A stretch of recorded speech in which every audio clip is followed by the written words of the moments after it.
Este es el crimen internacional con más rápido crecimiento que el mundo haya visto. Ya ha sobrepasado el tráfico ilegal de armas y pronto sobrepasará el tráfico de drogas.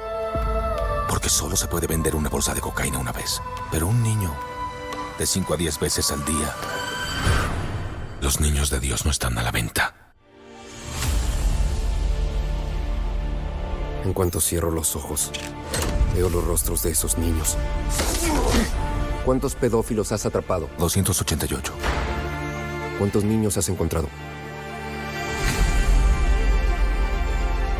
Timoteo, tú rescatas niños, ¿verdad?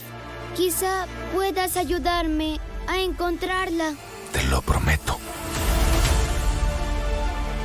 Somos de Seguridad Nacional. Sabes que no es nuestro trabajo ir a rescatar niños hondureños en Colombia. Si no hacemos nada, será una pesadilla. Imagina entrar a su habitación ahora mismo y ver su cama vacía. ¿Qué haríamos? Renuncia a tu trabajo y rescata a esos niños. En este momento podría estar a una cuadra o podría estar en Moscú, Bangkok, Los Ángeles.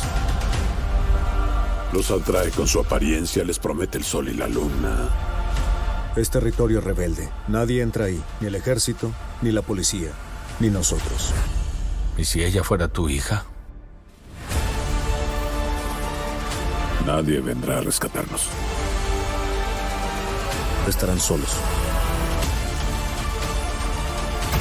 Este trabajo te hace pedazos.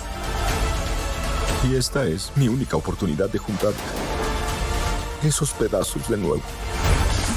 Cuando Dios te dice lo que tienes que hacer, no puedes dudar.